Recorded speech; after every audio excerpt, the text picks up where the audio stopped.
Shalom, salam sejahtera Bapak Ibu, Saudara-saudari yang dikasihi oleh Tuhan Yesus Kristus. Berjumpa lagi dalam ibadah Renungan Pagi HKBP Resort Batam. Untuk memulai ibadah, marilah kita bernyanyi.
Untuk menyambut firman Tuhan, kita berdoa. Bapa yang baik, Bapa yang bertahta dalam kerajaan surga, terima kasih ya Tuhan untuk segala berkat, kasih karunia yang Tuhan berikan kepada kami pribadi lepas pribadi. Kami boleh bangkit dari tempat tidur kami dalam keadaan sehat dan kuat. Saat ini ya Tuhan Allah Bapa, kami mau pakai waktu untuk mendengarkan firman-Mu. Biarlah Engkau yang memelihara hati dan pikiran kami, supaya kami beroleh pengertian akan kebenaran firman-Mu. Dalam Kristus Yesus kami berdoa. Amin. Bapak, Ibu, Saudara-saudari yang dikasihi oleh Tuhan Yesus Kristus, firman Tuhan yang menyapa kita pada pagi hari ini ialah yang terdapat dalam Imamat pasal 19 ayat 17. Imamat pasal 19 ayat 17, beginilah firman Tuhan. Janganlah engkau membenci saudaramu di dalam hatimu, tetapi engkau harus berterus terang menegur orang sesamamu. Dan janganlah engkau mendatangkan dosa kepada dirimu, karena dia. Di hata-bata didok, dang jadi hosomumu donganmu di bagasan roham. Allah ikon marsi pahingot to donganmu. Asa unang manean dosa ho, Allah ibana. Bapak, Ibu, Saudara-saudari yang dikasihi oleh Tuhan Yesus Kristus, firman Tuhan untuk kita pada saat ini begitu luar biasa, begitu menarik bagi kita, di mana kita diajarkan bagaimana kita untuk mengasihi orang yang menyakiti kita.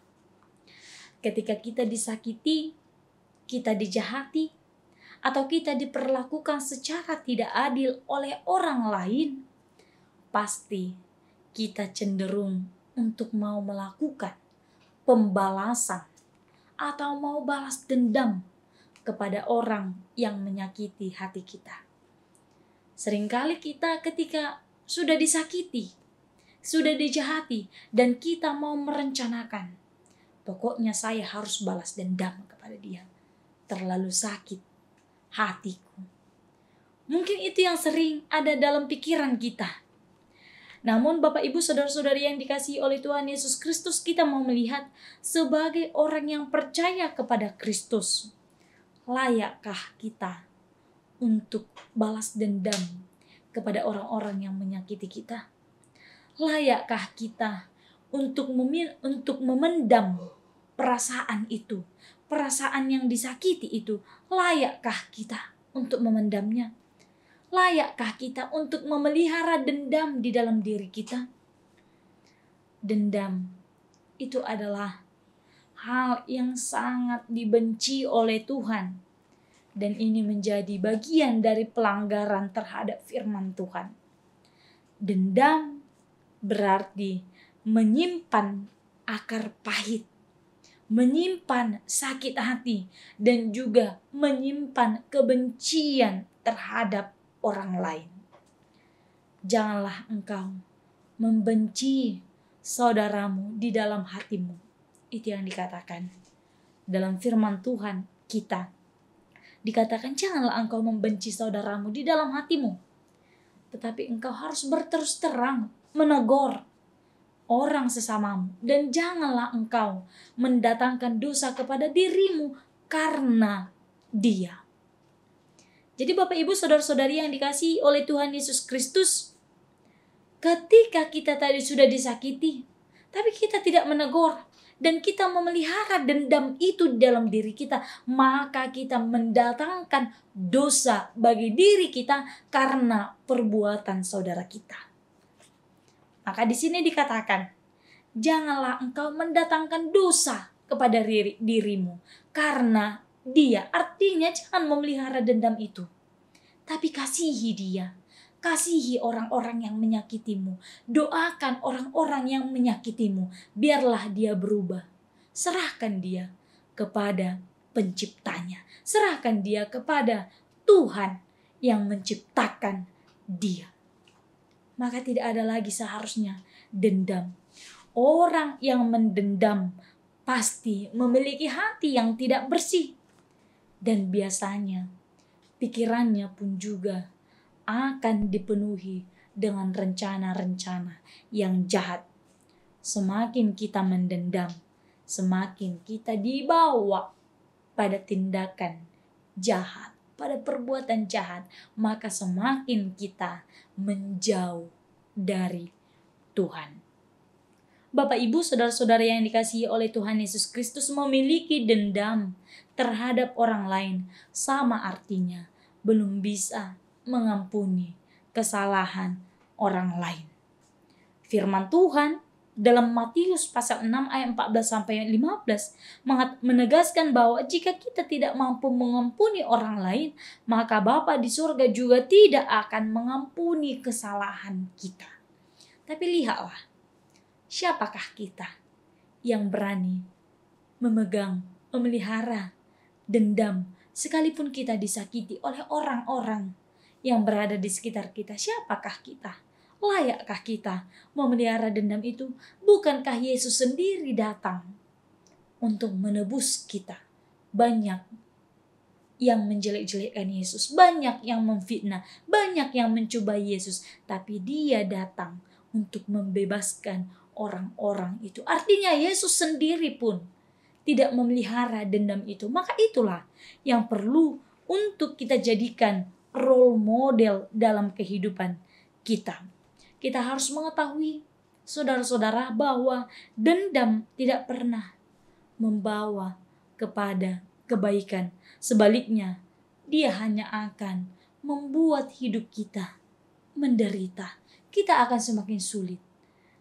Rasul Paulus menasihati, dia mengatakan, sabarlah kamu seorang terhadap yang lain, dan ampunilah seorang akan yang lain. Apabila yang seorang menaruh dendam terhadap yang lain, sama seperti Tuhan telah mengampuni kamu, kamu pun perbuatlah juga demikian.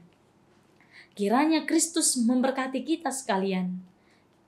Kita mampu melupakan kesalahan, mengingat kebaikan, dan mendoakan orang-orang yang menyakiti kita. Maka melalui firman Tuhan untuk kita pada saat ini, mari kita bersama mengasihi orang-orang yang menyakiti kita. Jangan datangkan dosa terhadap diri kita hanya karena orang-orang yang menyakiti kita. Tapi mari kita doakan mereka yang terus menyakiti kita. Mari kita serahkan dia kepada Sang Pencipta, kepada Tuhan. Biarlah Tuhan yang memperbaharui hati mereka. Amin. Kita berdoa. Ya Tuhan Allah Bapa, terima kasih untuk kebenaran firman-Mu yang sungguh luar biasa bagi kami ya Tuhan. Mengajari kami melalui firman-Mu. Engkau mengajari kami supaya kami hidup tidak di dalam dendam. Kami tidak lagi memelihara dendam di dalam hati kami, sekalipun ya Tuhan, kami disakiti oleh orang-orang yang kami kasihi. Tuhan Yesus Kristus, kami memohon kepadamu ya Tuhan, kiranya Engkau yang menopang kami, yang memberikan kekuatan, hikmat, kebijaksanaan. Biarlah ya Bapa, kehidupan kami boleh menjadi berkat bagi orang lain. Ya Tuhan Allah Bapa, ampuni kami Tuhan untuk kesalahan dan dosa yang kami perbuat, supaya kami layak sebagai anak-Mu. Dalam Kristus Yesus kami berdoa. Amin. Sampai bertemu kembali. Tuhan Yesus memberkati.